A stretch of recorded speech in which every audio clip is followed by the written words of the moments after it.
Bismillahirrahmanirrahim. Assalamualaikum warahmatullahi wabarakatuh.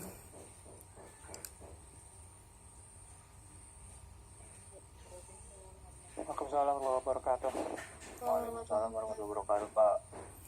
Alhamdulillahirabbil alamin. Wassalatu wassalamu ala asrafil anbiya'i wal mursalin habibana wa nabiyyana Muhammadin sallallahu alaihi wasallam wa ala alihi wa ashabihi wa man tabi'ahum bi ihsanin ila yaumiddin. Wa ba'd. Qala Allah Ta'ala fi kitabihil karim. A'udzu billahi minasyaitonir rajim. Bismillahirrahmanirrahim. Ya ayyuhalladzina amanu atiullaha wa atiur rasul wa ulil amri minkum. Fa in tanaza'tum fi syai'in farudduhu ilallahi wa rasuli in kuntum tu'minuna billahi wal yaumil akhir.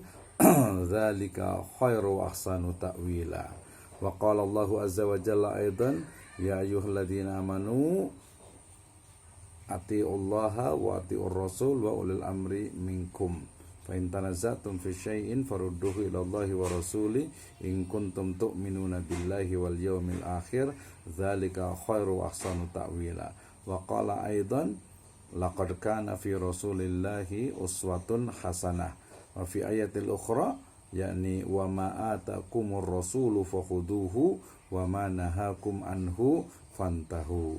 Wa qala Rasulullah sallallahu alaihi wasallam fi riwayatin rawahul Bukhari an ashabi Muad bin Ali Khims qala wa qala maratan an Muad anna Rasulullah sallallahu alaihi wasallam lamma ba'asa Muadan ila al-Yamani qala lah kaifa taqdi idza arada laka qada. Qala aqdi bi kitabillah. Qala fa illam tajid fi kitabillah. Qala aqdi bi sunnati rasulillahi sallallahu alaihi wasallam. Qala fa illam tajid fi sunnati rasulillahi sallallahu alaihi wasallam. Qala ajtahidu bi ra'yi wala alu. Qala fadaraba Rasulullah sallallahu alaihi wasallam bi yadihi fi sadri wa qala alhamdulillahilladzi waffaqa rasulillahi sallallahu alaihi wasallam lima yurdiya rasulallahi sallallahu alaihi wasallam. Amma ba'd fa in asdaqal hadithi kitabullah wa khairal huda hudan nabiyyu sallallahu alaihi wasallam. Alhamdulillah asyukrulillahi wahdah alladzi an'ama alaina fi hadas sabah nastati an nastamir dirasatana fil mawdu' qawaid al-fiqhiyah wa hadal yaum insyaallah nabahas yata'allaq bil mawdu' yakni qawaid al-asasiyah khasatan fil iqtisad al-islamiyah. Baik, terima kasih, ahlan wa sahlan, selamat datang Wilujeng Sumping ya.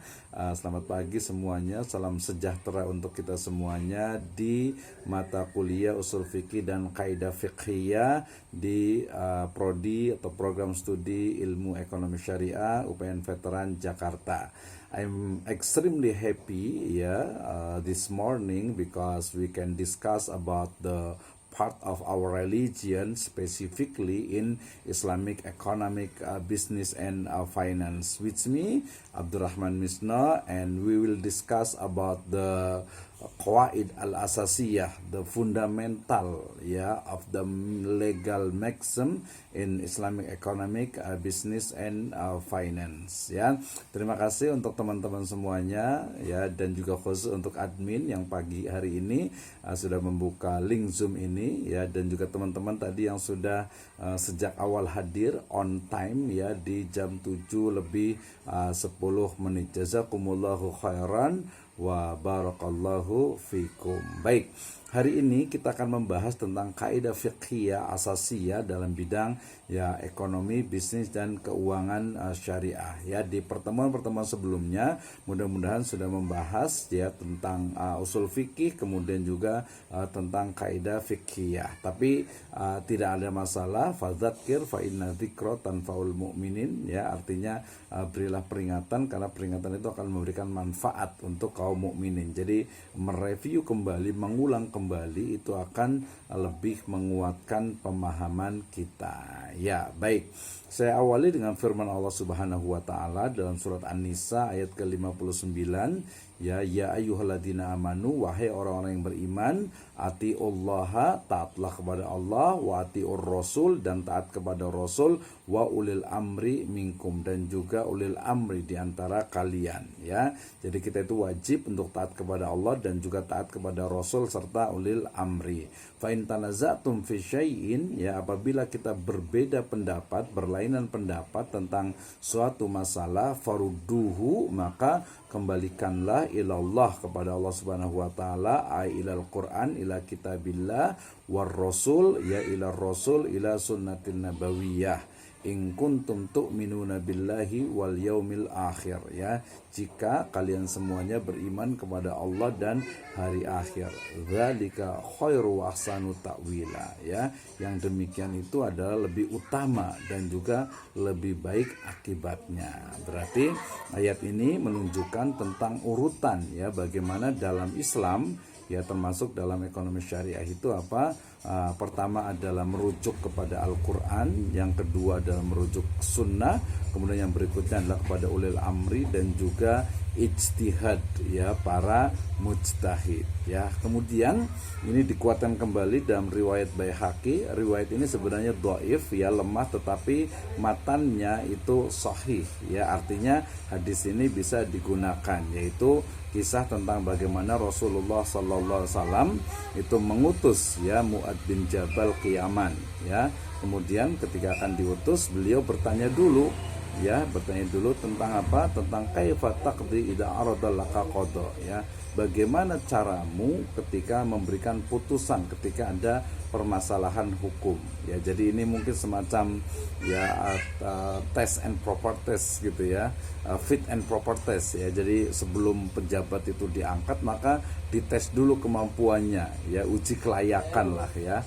Nah, di sini Nabi SAW bertanya kepada Mu'ad bin Jabal, kaifa taqdi idza arada laka qada, ya, bagaimana caramu memberi keputusan.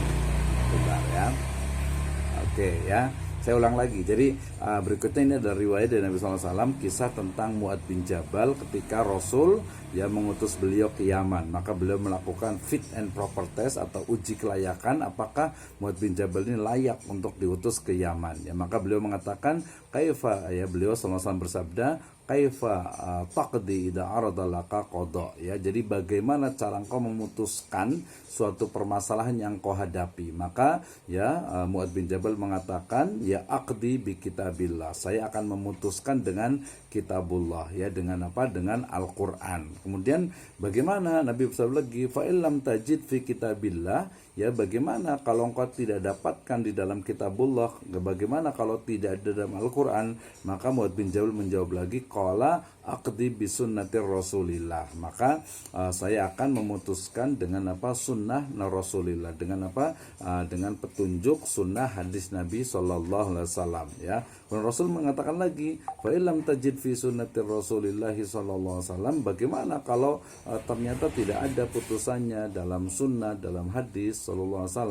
Maka Mu'ad bin Jabal menjawab, qala ajtahidu bi ra'yi wala alu, maka Mu'ad mengatakan, aku akan menghukumi berdasarkan apa? Berdasarkan pendapatku, ya, dengan melakukan ijtihad, ya, bersungguh-sungguh dalam memutuskan suatu hukum. Maka kemudian mendengar jawaban ini, maka Rasul kemudian fadaraba Rasulullah SAW alaihi wasallam biyadihi fi sadri. Kemudian Rasul bersabda, alhamdulillahilladzi waffaqa Rasulillahi sallallahu alaihi wasallam lima yurdiya Rasulullah sallallahu alaihi wasallam, ya. Segala puji bagi Allah Subhanahu wa taala yang menuntun utusan Rasulullah kepada apa yang diridhoi oleh Rasulullah sallallahu alaihi wasallam. Riwayat Baihaqi ini, ya, memberikan, ya, penjelasan kepada kita mengenai urutan dalam memutuskan suatu masalah di dalam Islam, ya, dalam kehidupan kita, sehingga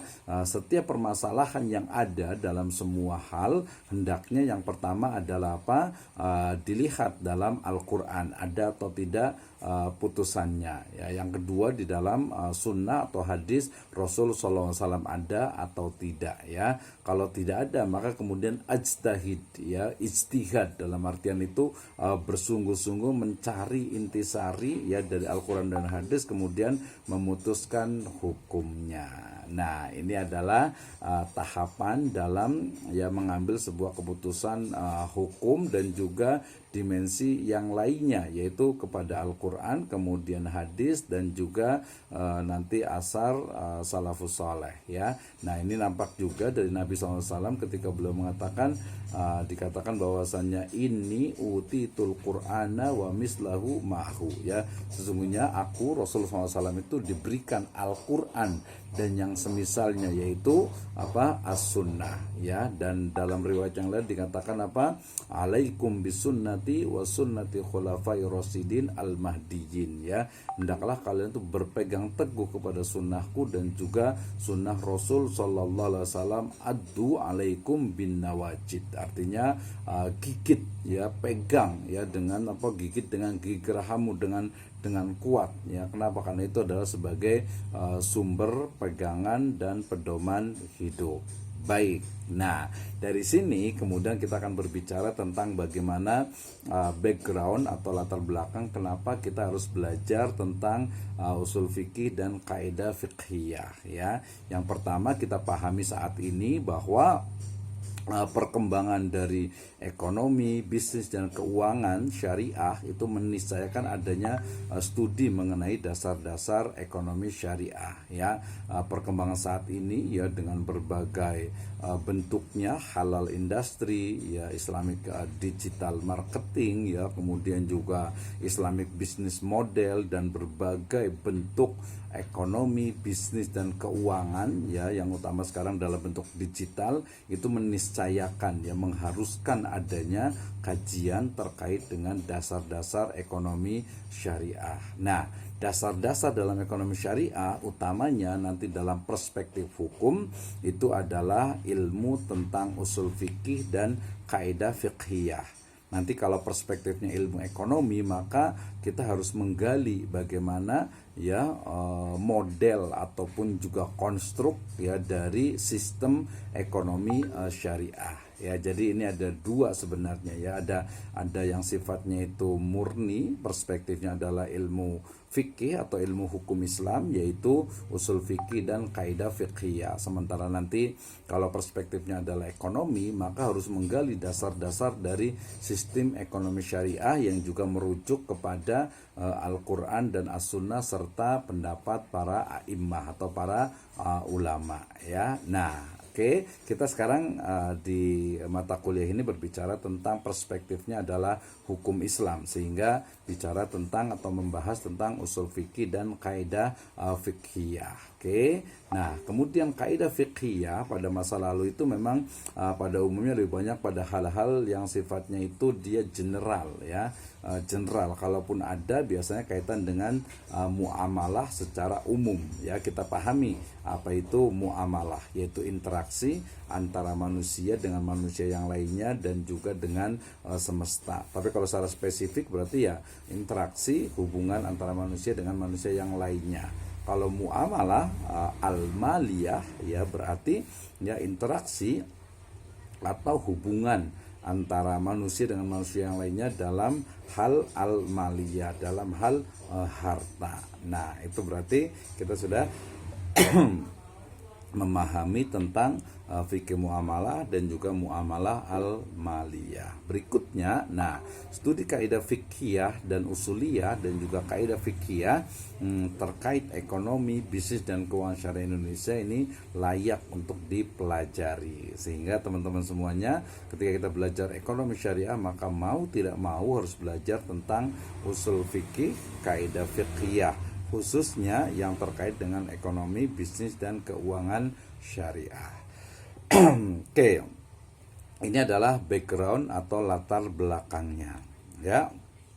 Nah, ketika bicara tentang kaidah fikih, ya, tentu saja yang paling penting itu adalah pertama kita memahami tentang makna dari kaidah, ya, fikih, atau lebih tepatnya sebenarnya qawaid, ya. Kalau kaidah itu adalah dia sifatnya itu singular ya, artinya mufrad satu, sementara kalau qawaid itu adalah jamak, artinya plural, sehingga qawaid al-fiqhiyah. Kalau kaidah ya kaidah fikih, tapi kalau qawaid al-fiqhiyah ya, mudah-mudahan teman-teman tidak salah ya. Jadi kalau ngomong kaidah itu satu berarti fiqhiyah juga. Kalau qawaid dia jamak adalah qawaid al-fiqhiyah gitu ya. Dua-duanya sama, pokoknya kaidah fiqhiyah gitu ya. Oke, kaidah secara lughatan, etimologi itu adalah al-asl wal asas. Jadi kaidah, qawaid itu adalah asal, asas atau pondasi ya. Artinya pondasi dasar dari sebuah bangunan yang ada di atasnya. Nah, menurut Al-Jurjani ya, dikatakan al-qaidah karena hiya qadiyatun kulliyatun mantiqatun ala jami'i juz'iyah. Jadi kaidah adalah proposisi universal. Proposisi universal ini adalah ya landasan dasar gitu ya. Kemudian yang sesuai bagi partikular di bawahnya. Mantiqatu ala jami'i juz'iyah, artinya satu dasar yang kemudian menjadi pondasi bagi bangunan-bangunan yang ada di atasnya, bagi teori-teori yang ada setelahnya. Ini menurut Al-Jurjani atau Imam Al-Jurjani. Sedangkan Ibnu Nujaim menyebutkan bahwa yang disebut dengan kaidah itu adalah hukmun. Ini udah spesifik ya sebenarnya ke kaidah fikih ya. Jadi hukmun kuliyun yang tabiqu ala jami'i juz'iyatihi au aksariha ya, lita'rifu au lita'rafu arafa ya'rifu lita'rifu ahkamuha minhu ya. Jadi yang disebut dengan kaidah fikih itu adalah ketentuan umum yang mencakup seluruh atau kebanyakan partikular, cabang-cabang di bawahnya, sehingga hukum diketahui darinya ya. Jadi kaidah fikih terkait dengan kaidah, formula atau rumus gitu ya. Rumus bukan berarti matematika saja, tapi sebuah teori ya. Rumus atau legal maxim dalam Islam, yang dari situ kemudian kita bisa hasilkan berbagai hukum ya dalam berbagai dimensi, dalam berbagai bagiannya ya. Ini menurut Ibnu Nujaim. Sehingga kemudian kalau dikatakan tadi kan kaidah ya, kalau dikatakan qaidah al-usuliyah gitu ya. Jadi kalau dikatakan sebagai kaidah yang usul, tadi usul itu adalah apa? Asal atau asas, dasar ya. Berarti kaidah usuliyah simpelnya adalah kaidah dasar, fundamental legal maxim ya. Jadi qaidatul usuliyah hiya innaha hukmun kulliyun yan tanbabna atau tunabna alaihil furu al-fiqhiyah. Jadi kaidah usuliyah itu adalah ketentuan umum yang mana cabang-cabang fikih terbangun di atasnya. Ya masuhun siyaqatun amma wa mujarradatun wa muhkamatun. Jadi berlaku umum ya, dia amah, kemudian juga mujarradah, mandiri, dan juga muhakkamah, memiliki kekuatan hukum ya. Jadi kaidah usuliyah berarti adalah kaidah dasar yang kemudian dibangun di atasnya atau menjadi dasar, menjadi pokok ya bagi hukum-hukum setelahnya ya. Saya ulangi lagi bahwa yang disebut dengan kaidah usuliyah atau kaidah fikih yang sifatnya asasiyah itu artinya usuliyah adalah ya kaidah dasar fundamental yang ketentuan umum yang sifatnya itu umum, kemudian di atasnya kemudian setelahnya itu dibangun atau dikeluarkan atau dibentuk atau dirumuskan cabang-cabang fikih di atasnya. Jadi kita membuat sebuah kaidah ya, kemudian nanti kaidah itu akan mencakupi, akan melingkupi berbagai hukum dalam berbagai bidangnya. Nah, ya, mudah-mudahan ini bisa dipahami nih ya. Saya ulang sekali lagi ya bahwa kaidah fikih itu adalah kaidah atau formula rumusan yang menjadi dasar bagi berbagai hukum yang ada, yang terkait atau yang bisa diperoleh dari kaidah tersebut ya dalam berbagai bidang, dalam banyak hal ya. Nah, ini pengertian dari kaidah fiqhiyah ya. Kalau fikih sendiri, ini agak salah sedikit ya. Kalau fikih sendiri, al fiqhu lughatan al fahmu ya. Yang disebut dengan fikih itu ya berarti secara bahasa etimologi itu adalah pemahaman. Sedangkan nanti secara istilah bahwa yang disebut dengan fikih itu ada dua. Yang pertama fikih sebagai ilmu, berarti al ilmu bil ahkami syar'iyyatil amaliyah al muktasabu min adillatiha tafsiliyah. Yang di atas ini tadi saya lupa nih. Fikih itu adalah ilmu yang mempelajari hukum syariat amaliyah yang diambil dari dalil-dalil yang terperinci. Ya, itu berarti dia fikih dari perspektif ilmu. Sedangkan fikih dari perspektif hasil produk adalah tafhimul mujtahidin ala nusus minal Quran was sunnah ya. Jadi fikih itu adalah hasil pemahaman atau keputusan hukum yang merupakan hasil pemahaman seorang mujtahid yang diambil dari nilai-nilai atau dari nas-nas Al-Quran yang qot'i ataupun yang doni, yang kemudian menghasilkan sebuah tadi keputusan hukum ya. Itu adalah fikih ya, sehingga kita paham di awal itu tentang beda antara syariah, fikih, dan juga nanti ada konunnya. Baik. Ketika berbicara tentang kaidah fikih, kita juga perlu dipahami dulu ya, karena nanti kita akan belajar tentang kaidah fikih yang sifatnya asasiyah dan yang pertama lagi, berarti ini yang pertama, sebelumnya kayaknya tentang usul fikih ya. Oke ya, jadi itu kaidah fikih. Nah, sejarahnya jadi tercatat nih, orang pertama yang merumuskan al-qawaid al-fiqhi yaitu adalah Abu Thahir ad-Dibas ya, seorang madhab Hanafi yang hidup antara abad ketiga dan keempat Hijriyah ya. Beliau merumuskan 17 kaidah ya.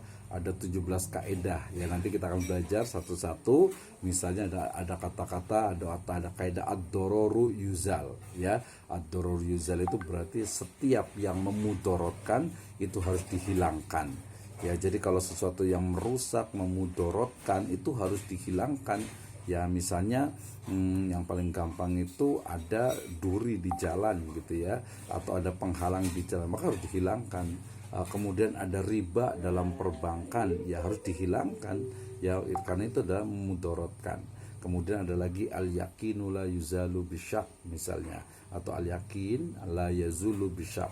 Nanti ada di kaidah yang lain la yuzalu atau la yazulu bisyak, artinya keyakinan itu dia tidak bisa menghilangkan ya, atau keyakinan itu tidak bisa menghilangkan tidak bisa dihilangkan oleh keraguan. Kalau yuzal atau la yazulu bisyak, jadi kalau sudah yakin maka keraguan itu akan hilang, jadi keyakinan. Kemudian nanti ada juga al-ada muhakkamah, artinya adat kebiasaan itu bisa menjadi dasar hukum. Dan juga nanti ada al-masyaqqah tajlibut taisir, jadi kesulitan yaitu akan mendatangkan kemudahan. Jadi kalau kita dalam keadaan tertentu ya, sulit, susah, sempit, maka kemudian boleh melakukan hal-hal yang tadi yaitu mungkin diharamkan atau dimakruhkan gitu ya. Ini contohnya sudah banyak sekali ya. Kalau contoh zaman dulu tuh misalnya seseorang yang berada di padang pasir